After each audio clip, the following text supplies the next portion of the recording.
In this episode of Adversity to Strength, I'm joined by Lisa Sugarman, a Boston based author, columnist, and founder of the Help Hub. Lisa is also a three-time survivor of suicide loss, crisis counselor with the Trevor Project, and a storyteller and facilitator with NAMI and Samaritans. After discovering decades later that her father had died by suicide, Lisa had to re-grieve his loss and face a profound truth about stigma and silence around mental health.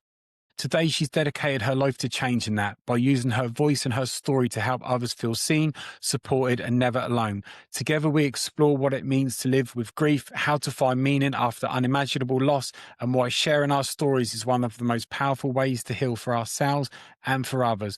This is a conversation about courage, compassion, and turning pain into purpose. Lisa, thanks ever so much for coming on the podcast. Lee, it is absolutely my pleasure. Glad to be here. Thank you so much.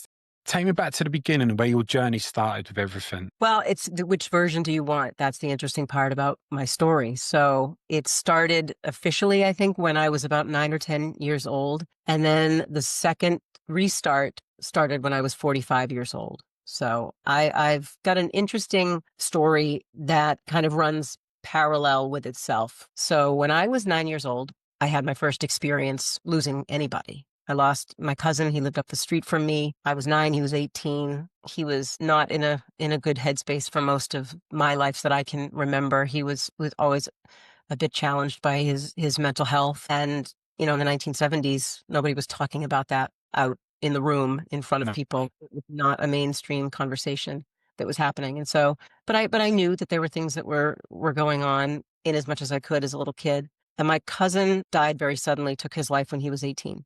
So I was 9 years old, and my parents did tell me, even back then, even at a time like that in the world when people just weren't talking about suicide and people weren't talking about depression and things like that, my mom and dad, I really give them a lot of credit. My mom and dad found a way to sit down and talk to me and explain to me that, of course, he had died, but that he had died by something called suicide, which is when he chose to take his own life, and he did that because his brain was sick. In the way that some people, their heart gets sick and they die because their heart stops, or they get lung cancer or a disease. Yeah. My cousin's brain was sick. And so that's why he passed away. And the irony was, a year later, my own father died very suddenly, very unexpectedly, super fit, very healthy, active, loving, present, and was gone overnight. And the story that I was told by my mom was that my dad had a heart attack and died in his sleep. And the reason why that was not a story to ever be questioned was because, A, my father was a very big smoker, which again, in the 1970s, all these fit, healthy people did all these fit, healthy things while they were smoking their packs of Marlboros. Yeah. So my dad was one of those people. And he smoked a ton, but was also out there climbing mountains and playing tennis and doing all the things. And so I also knew that heart disease ran in my dad's side of the family. So when your heart stops, your heart stops. I was a 10-year-old kid. What in the world did I have to question? It was tragic, and it was the most devastating thing that could ever have happened, but nobody was really to blame for that. So that's the narrative that my mother gave me. I never had a reason to question it. And I went on and lived the rest of my young adult and adult life and married life, and 35 years went by. And I was a mother. I had been married at that time for 20 years. We had 2 daughters who were teenagers at the time. And all of a sudden, very much out of the blue, after having grieved my father for 35 years, and you're never done grieving. So I would never say I finished my grieving. I didn't. But I was at a place where it was integrated into my life, and I had done all of that initial grieving. And all of a sudden, I learned that my dad, very much by accident, I learned that my dad had actually taken his own life when he died. How'd you find out? The way that I found out was such a benign, just simple conversation with a family member. My husband and I bumped into someone in my family. We hadn't seen him for a long time. We were catching up, asking about her kids, asking about my kids. And in the context of that conversation, she very out of the blue asked me if our daughters had had any of the same mental illness that my father had had. I didn't know what the hell she was talking about. I had no sense that anything had ever been wrong with my dad. There was never a red flag or a signal or an issue that was present or obvious. Nothing. There was nothing. And so, when you're in that moment where someone takes you by surprise and says something that you're just not prepared for. Yeah. and you don't answer. You almost don't know what to say. You're too Trying to stunned. process it. Right. That was me in that moment. I was stunned and didn't know what to think. So I really just answered it the most honest answer I could give her, which was that my kids were fine. And at that time, neither of them was experiencing any kind of mental illness or challenge. My cousin drops this question. I'm not really sure what to do with it. She flits on to the next bit of the conversation and she leaves. And my husband says, "What the hell was that? What was she talking about?" I said, "I have no idea." I didn't go directly to my mom. My mom and I are extremely close. I didn't go directly to my mother and say, "Hey, I just had this crazy conversation. What was she talking about? What does that mean?" But the next time my mother and I were together, which was probably the following day, having lunch, we were just sitting and talking and reminiscing about my dad. I had no intention of asking her. I had almost really kind of filed away that conversation from the day before. And I really was just sitting with her, just chatting. And out of the blue, I don't know where it came from. Probably somewhere in the subconscious, I just blurted out, "Was Daddy ever depressed before he died?" She said yes. And she had never heard me ask her that before. I had never thought to ask. Next question that came out of my mouth without even knowing that it was coming Yeah. was, did Dad take his life? And she said yes. She did not hesitate. She looked me straight in the eyes and she gave me an honest answer. And of course, at that point, now we're in the process now of leaving this sandwich shop, this restaurant. So we're walking and crying and I'm holding her, she's holding me, and we get to my car and we're in the car and we're sobbing and everything is just kind of spinning in your brain and the ground is not solid anymore and you don't know Yeah. what to think and thousands of questions. And my poor mother, the pain that she was in, knowing the pain that I was in. And she had always promised herself two things, which is ironic because she kept both promises and they were very opposite promises. She promised that she would never tell me the truth, not because she wanted to be deceitful, but because she wanted to protect me. And I'm nothing but grateful to my mother to this day. Nothing but grateful to my mother for sparing me that second layer of impossible pain. So I'm Yeah. nothing but gratitude to her for that. But she didn't want to tell me. She said, "How will it serve you? I don't want to layer losing your father with now your father decided to leave." And the second promise was, if you ever asked me, Should tell you straight away.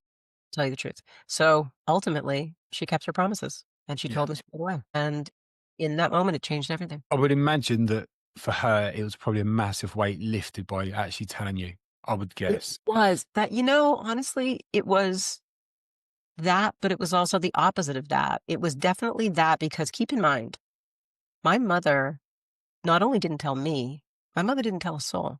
My mother didn't speak to a living soul. So, No one knew the truth. No family members knew the truth. My mother didn't defer to a therapist at all in all those years. My mother kept that to herself alone for 35 years. So a lot her, to carry. it was a lot to carry. And she never harbored any animosity or anger toward my father to this day, still does not, has not.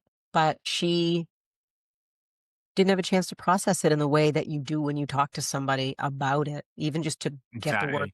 out of your brain and your heart. And so Yeah. I think that was very cathartic for her, for sure. And in the years, it's now been a decade, over a decade. It's been a dozen years now since that conversation. So that's 12 years ago, which sometimes seems impossible that it's been that long. But we have had the most beautiful, open, transparent line of communication and conversation.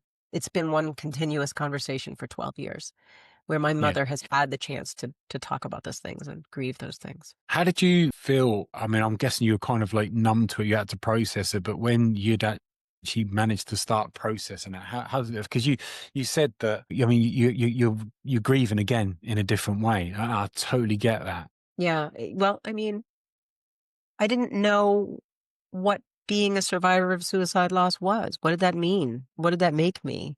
What did that do to my memories? Did it contaminate everything? I had a long struggle with that particular part of it. Yeah. I mean, there's so many different aspects to suicide loss that just don't exist with a traditional kind of loss. When someone dies of a heart attack or someone has cancer or someone gets, God forbid, hit by a car, there really isn't that guilt piece. Or obviously everybody asks why, like why, but it's different. It's not like the why is more rhetorical. Why did that person Yeah. walk off the curb at that exact moment? It's things like that, but no one's blaming anyone. There's no stigma. There's no tabooness to it. There's no shame. Those things all exist for people who are survivors of suicide loss. Yeah. I was experiencing those things and didn't know what to do with those things. Didn't know what does this make me. I remember struggling for a really long time. It was my husband who actually said something that changed things in a positive way for me. I originally started saying to him in the early days after I found out that it was like it contaminated every memory that I had of my father, because it started to get me to do this crazy thought loop of, well, wait a minute. When we used to do this thing together, like we would go hiking or we would go walking or playing tennis or swimming, like all the things that I used to do with him, was what he said real? Was it genuine? Was the love really what I felt it to be and believed it to be? And the things that he said, were they all sincere? You just start to question everything. And like, when was he contemplating this? When did the idea surface for him? And with all the things that unfortunately I'll never get answers for. And he ended up saying to me, look, I understand why you say that. Like, it feels like it just rewrote everything. But did it really rewrite everything? Like, in your heart right now how much your dad loved you. My husband and my father never met. He was gone Really? years before. Yeah, of Yeah, course. Yeah, yeah, yeah. my father died when I was 10, and David and I met when we were 17. So, but he knew my father through decades and decades of being with me. He said, "There's no way that your father was manufacturing the love that he had for you. He may have been distracted, he may have been in pain, but he said, I think those things were mutually exclusive. And I think that it doesn't change anything except for how your dad died. That's what it changed." Yeah, no, And he was right. yeah, I'd agree with that. I'd agree with that. I can get why you would question everything, but I think from what your husband's saying, I'd be inclined. I think if I was talking to one of my clients, I'd probably be saying the same thing. Yeah. Well, I think, yeah, yeah. And as kids, we know if we're loved by our parents. We know that, irrelevant of what they're going through. We still know, we can feel it. We know it. Even more so when we're adults and we can look back on our childhoods, whether it's a good one or a bad one. So Mhm. I think that's probably something you, after probably talking to him, you were able to process that and move on from that and accept it for how it originally was. Yeah, exactly. That it really it overwrote everything. It Yeah. really did. And I think that the place where the impact of his suicide was felt did ultimately just settle on the part of my story that involved how he died. It was as simple as that. I found a way to kind of cleanse the original memories so that they didn't contaminate anything that I really in my heart knew was true. You just start to question, and that's a hard rabbit hole to go down and come back Yeah. from. But How did you get through that? Was that therapy? not in the beginning. Not in the beginning at all. In the beginning, for the first few years, I did a lot of shutting down. So at that time, I was not doing any of the same work that I'm doing now. The only thing that I was doing was creating a lot of content, but it was in the parenting community. I was writing parenting books, and I had a column for many years that had a very heavy focus on work-life balance and raising kids and marriage and the family unit and that sort of thing, and raising perfectly imperfect kids. So I did that for a long, long time. And then when this all came out, I just lost my bearings. I lost my bearings. I lost my motivation to really write. I didn't feel like it was authentic to what was in my heart to write about anymore. And so I just stopped. And I was also at the time working in the school system. So I would get up every day and I would go to work, and I would be a mom, and I had young kids. They were still teenagers and young children. And I would do my thing and be with my friends and be with my family. And then I would come home. And at the end of the day, when I would go into the bedroom with Dave, I would cry myself to sleep. And I did that for years because I just didn't know what I needed. I didn't know how to move forward in certain ways. I was still processing, trying to accept that this was true. And I did that for a long time. And then I really think that what turned things around for me, I mean, therapy certainly absolutely has, but that's a relatively newer thing. That's within the last 4 years. I went back finally for Yeah. myself. And it was one of the greatest things I've ever gifted to myself. But in the beginning, I think a lot of where I found catharsis was in starting to talk about it, starting to, okay, well, this isn't the real narrative anymore. This is. And once we told the girls, I felt like they needed to know. After a few years, and I thought they were old enough. They never knew my father also either, just through me. And I had always made him so present in our life. Pictures. I don't have many pictures of my dad because he was the one who was always behind the camera. So the few pictures I had were everywhere. he would be injected into all the conversations, all the funny stories, just so that they could know him and feel like they. That's I stopped talking about him for those first few years because I was very angry with him for leaving my mother in that situation. That was what hurt me the most. And then I found my way back to that, to him, when I talked to my girls and explained that he had had mental illness and explained that he had had depression that we were unaware of. And then that just kind of unlocked something. Then I just needed to understand what he must have been thinking. What was his brain doing? What was he struggling with? Why did he make that decision? In as much as you can understand why. And I had always had this internal belief that suicide was selfish. That was just my feeling as a human being, that I kept very quiet and kind of close to my own heart. And then I started just watching, we were living in this digital age. We could watch interviews with people who had attempted and survived, and watch interviews with other loss survivors and understand the mind of somebody who was depressed or someone who had attempted. I started devouring everything that I could possibly get, everything I could watch and listen to and read. And it was very quick that the switch happened with me, where all of a sudden I understood that you can't blame anyone for taking their life when they're mentally ill, because they are in pain and they want that pain to stop. And if treatment or medication or counseling can't work for them, the only agency they have left over their life is to decide if they stay or they don't. And so yeah, I had an incredible wave of compassion for my father that I hadn't felt for a long time. And I found my way back to him and found my way to a different belief system and found my way to advocacy. And that's where everything started for me. That's when I started talking about things. That's when I started sharing my story and kind of owning that truth and sharing what I had been through and the kind of the uniqueness of it, because I've lost the same person twice in my life, and it happens to be my dad. And then 4 years ago, my husband and I lost one of our closest friends to suicide, also very sudden, very unexpected. And so I've had 3 of these losses at 3 different times in my life. One is a cousin, one is a father, and one is one of my oldest childhood friends in both of our weddings. Lived together in college, outside of college. And it just reframed my beliefs on grief and on suicide and on mental illness. And all of a sudden I had all this lived experience, and I felt like it's got to be there for some reason. There's got to be some usefulness in all this, in what I've gone through and kind of the shit that I've gone through and how I've navigated that, and how I've sat in it when it's been unbearable and found my way through it, and what I did. And maybe what I did isn't going to be right for someone else or for anybody else, but maybe something will be. Maybe somebody hears something I say or something I did, and they're like, oh, God, really? And they connect with that. And that pulls them forward a little, just enough. So I started getting involved. I started sharing my story everywhere I could. We have here in the US, it's National Alliance on Mental Illness, NAMI. I share my story. I go around yeah, my area, Boston area, share my story with civic organizations and schools and first responders. And I work with Samaritans. I know you have Samaritans originated in the UK. yeah. Yeah, we have Samaritans here in Boston. I do a lot of work with them. I work with them doing a virtual support group for survivors of suicide loss. I was trained to do that. I work with an organization now. It's a lifeline organization, the largest LGBTQ lifeline organization in the world, called the Trevor Project. Been a counselor with them for almost 4 years. We also talked a little bit, you and I, offline, about the book I have coming out in the spring called Surviving. It's Finding Hope After Suicide Loss. And it just uses the story of losing my dad Tell us twice. about that. Yeah, no, I would love to. I Yeah, appreciate it. tell us a little bit about that. So it's been a long time coming. It's the longest book project I've ever taken on. And it's because it's more than just a book project. It's more than just a memoir, which it very much is. It's using the story of losing my dad twice to have the bigger conversations, to start the conversation and have the bigger dialogue about suicide and grief and loss, and what it means to survive it, because it's very different.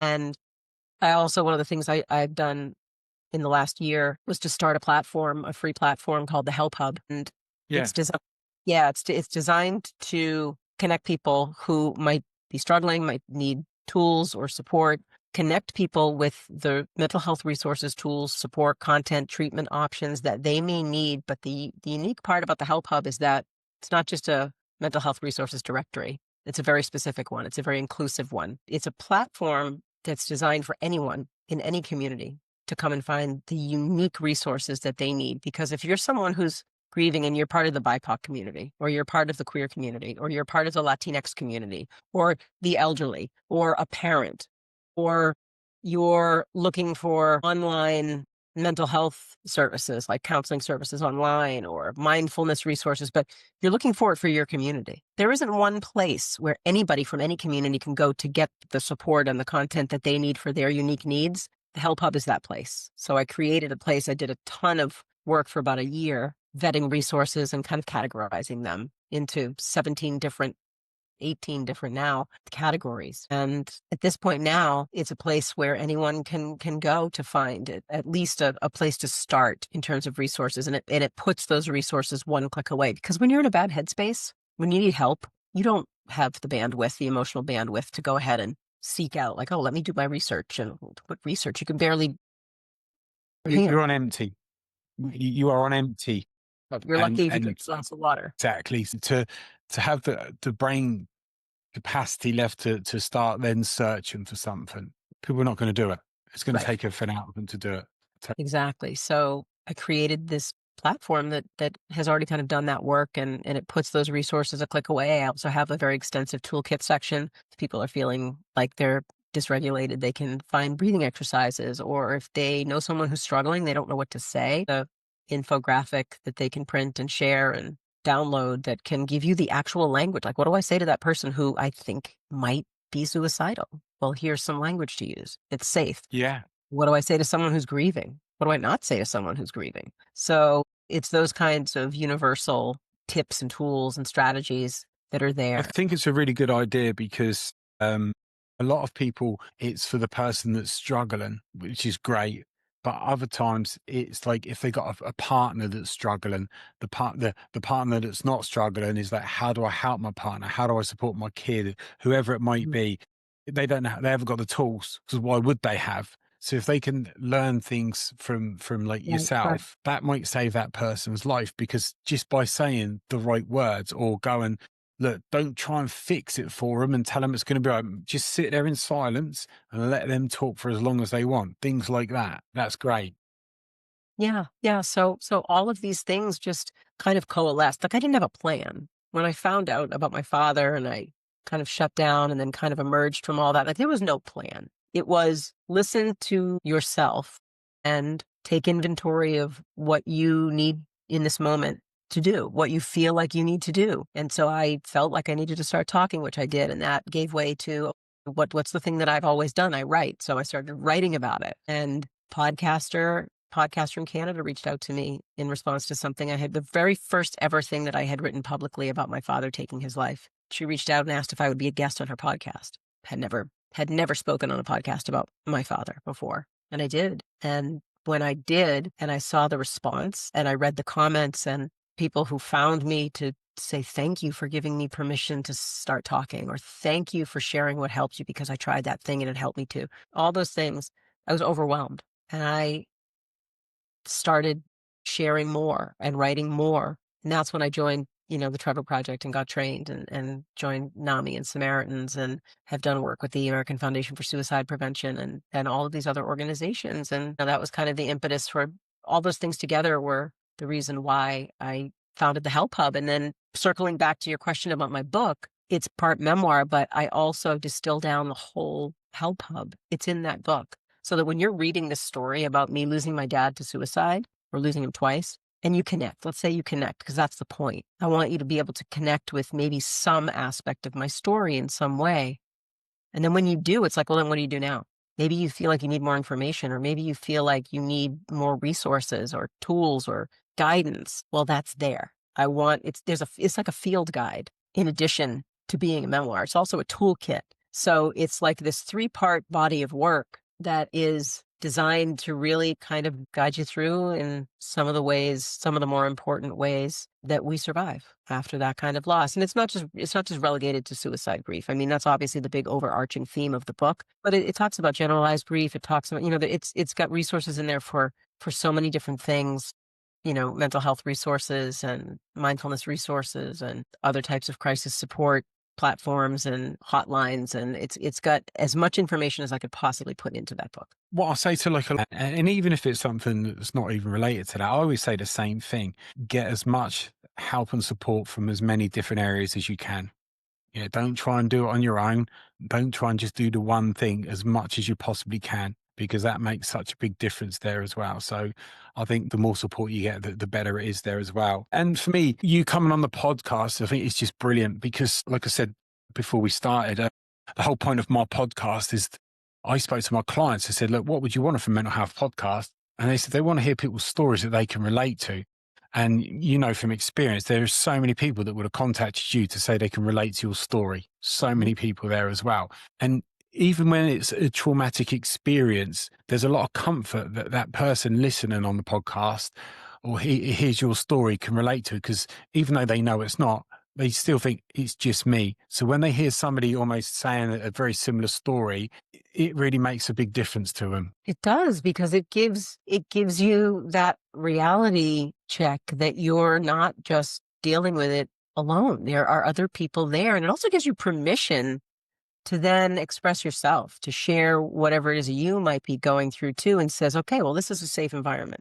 Now Yeah. I know I can share here, or I can bond here, or I can find support here. And that's huge. It's one of those things in life that is so isolating. Grief and loss, and especially something as nuanced as suicide loss, can be so unbelievably isolating because You it's imagine if there is somebody now listening to this episode and it's the equivalent of your mum, you know, holding that story, that narrative, just Mhm. doesn't upset people there, and the weight that must be, the difference that just hearing that, it might totally change up that person's perspective. Because, you know, I think I might talk to somebody about this.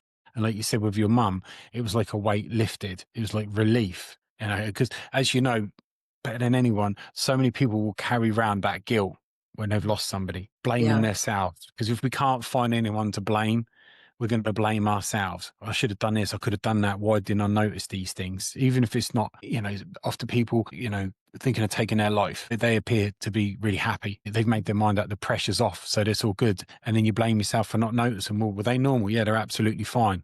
I should have still noticed. But why? Yeah, it's hard. It's really it's very tangled. The whole thing is a very tangled mess because there is no right or wrong way to think about any of it.